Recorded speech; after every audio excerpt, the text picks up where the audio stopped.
Padminī Ekādaśī. Sutta Goswami said, Yudhishthira Maharaja said, O Janardana, what is the name of the Ekadashi that occurs during the light fortnight of the extra leap year months? How does one observe it properly? Please narrate all this to me. The Supreme Personality of God, Lord Śrī Kṛṣṇa, replied, O Pāṇḍava, the meritorious Ekadashi that occurs during the light fortnight of the extra months of leap year is called Padminī. It is very auspicious. The fortunate soul who observes it with great determination and faith will return to my personal abode. This extra month's Ekadashi is as powerful as I am in nullifying sins. Even four-headed Lord Brahmā cannot glorify it sufficiently. Long ago, Lord Brahmā told Nārada about this liberating, sin-removing Ekadashi. Lotus-eyed Lord Śrī Kṛṣṇa became very pleased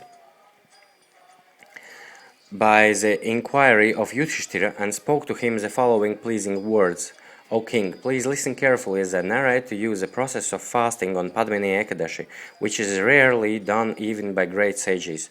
One should begin his fast on the Dashami, the day before Ekadashi, by not eating any urad dal, pink dal, chickpeas, spinach, honey, or sea salt, and also by not dining in homes of others or off bell metal plates. These 8 things should be avoided. One should eat only once on Dashami, sleep on the ground, and remain celibate. On Ekadashi, the devotee should rise early in the morning, but should not brush his teeth. Then he should thoroughly bath in a place of pilgrimage, if possible.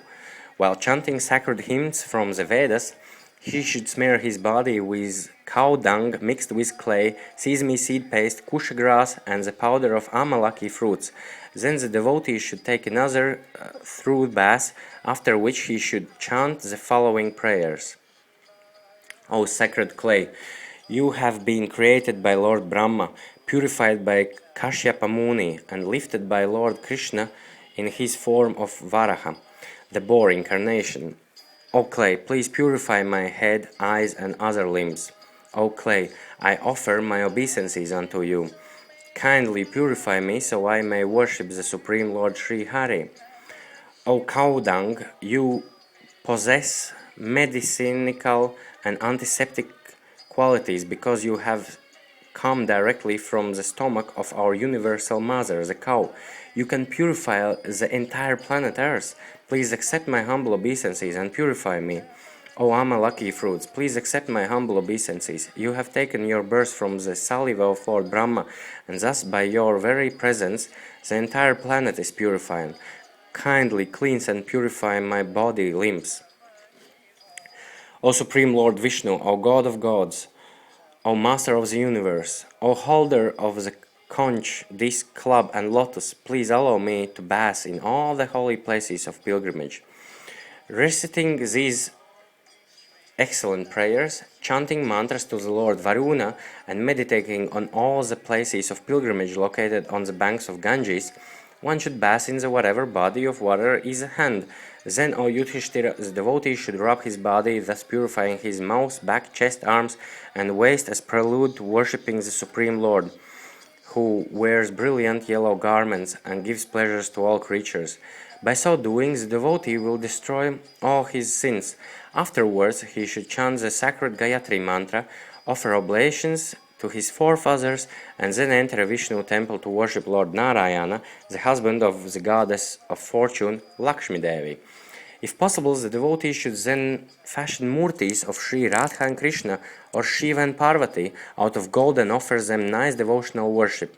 He should fill a copper or clay pot with pure water mixed with scents, and then he should cover the pot with a cloth lid and a gold or silver lid, in this way preparing an asana upon which Radha, Krishna, or Shiva Parvati murtis may sit for worship. According to capacities, the devotee should then worship these murtis with fragrant incense and bright ghee lamp, and sandalwood passed along with camphor, musk, kumkuma, and other scents, as well as selected aromatic flowers like white lotuses and other seasonal blooms, and also very nicely prepared foods.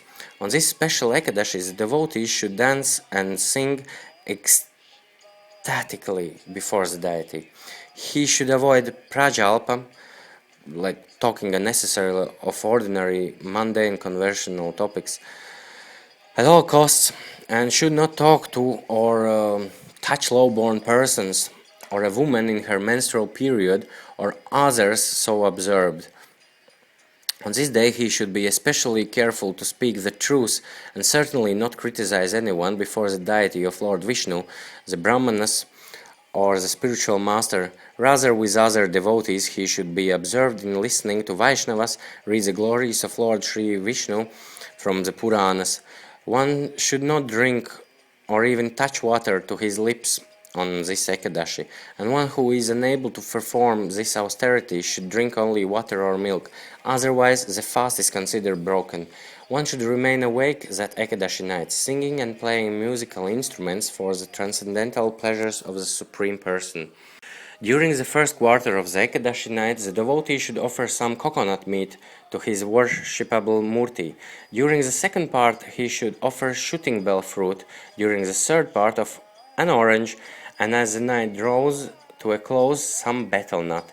Remaining awake during the first part of Ekadashi night bestows on the devotee the same merit as that gained by performing an Agni-stoma jayana. Staying awake during the second part of the night bestows the same merit as that gained by performing a Vajapaya jayana. Stay awake during the third part gives one the same merit as that attained by performing an Ashvamedha jayana. And one who remains awake through the night receives all of the above mentioned merit, as well as the grand merit of having performed Rajasura jayana. Thus there is no better fasting day in the year than Padminī Ekādaśī. Nothing can compare to it as a giver of merit, whether it be fire, sacrifice, knowledge, education, or austerity. Indeed, whoever observes this sacred Ekadashi fast receives all the merit attained by bathing in all the places of pilgrimage in the world.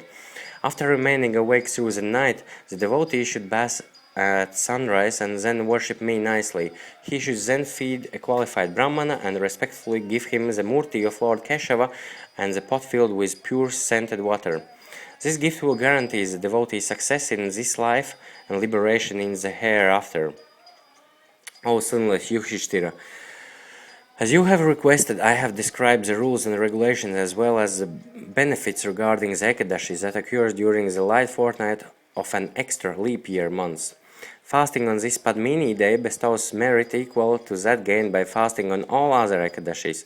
The Ekadashi that occurs during the dark part of the extra month, which is known as a Parama Ekadashi, is as powerful at removing sin as this one, Padmini. Now please listen to me carefully as I narrate to you a fascinating account connected with this sacred day. Pulastya Muni once recited this history to Nārada ji. Pulastya Muni once had occasion to rescue the 10-headed demon Ravana from the prison of Kartavirya, and upon hearing of this event, Nārada Muni asked his friend, O greatest of sages, since this Ravana defeated all the demigods, including the Lord Indradev, how could Kartavirya defeat Ravana, who has killed in battle? Pulastya Muni replied, O great Nārada, during the Tretya Yuga, Kartavirya took birth in the Haihaya dynasty. His capital city was Mahishmati, and he had 1,000 queens, whom he loved very dearly. None of them, however, was able to give him the son he wanted so badly. He performed sacrifices and worshipped the demigods and forefathers, but due to the curse of some sage, he was unable to beget a son. And without a son, a king cannot enjoy his kingdom. Just a hungry man can never enjoy his senses. Just as hungry men can never really enjoy his senses. King Kartavirya carefully considered his plight and then decided to perform several austerities to achieve his goal. Thus he donned a loincloth made of bark, grew matted locks, and turned over the reins of his kingdom to his ministers. One of his queens, Padmini, who was born in the Ikshvaku dynasty, who was the best of all women and who was the daughter of King Harishchandra, saw the king leaving. She felt that since she was a chaste wife, her duty was to follow in the footsteps of her beloved husband, removing all the regal ornaments from her beautiful body and donning but one piece of cloth. She thus followed her husband into the forest. At last, Kartavirya reached the summit of Mount Gandhamadana, where he performed several austerities and penances for 10,000 years, meditating and praying to Lord Gandhadhara, who wields a club. But still he did not get a son. Seeing her dear husband waste away to mere skin and bone, Padmini thought of a solution to the problem. She went to the chaste Anasuya. With great reverence, Padmini said, "O great lady, my dear husband, Kartavirya, has been performing austerities for the last 10,000 years, but Lord Keshava, who alone can remove one's past sins and present difficulties, has not yet become pleased with him. O most fortunate one, please tell me a fast day we can observe and thus please the Supreme Lord with our devotion, so much so that he will bless me with a nice son, who will later rule the world as emperor." Upon hearing the appealing words of Padmini, who was very chaste and deeply devoted to her husband, the great Anasuya replied to her in a very cheerful mood, "O beautiful, lotus-eyed lady, usually there are 12 months in a year, but after every 32 months, an extra month is added. And the two Ekadashis that occur during this month are called Padminī Ekādaśī and Parama Ekādaśī. They fall on the Dvadashis of the light and dark part of the month, respectively. You should fast on these days and remain awake through the night. If you do so, the Supreme Personality of God, Sri Hari, will bless you with a son." O Nārada, in this way, Anasuya, the daughter of the sage Kardama Muni, explains the potency of these special Ekadashis. Hearing this, Padmini faithfully followed the instructions to fulfill her desire for a son. Padmini fasted completely, even from water, and remained awake all night, chanting the glories of God and dancing in ecstasy.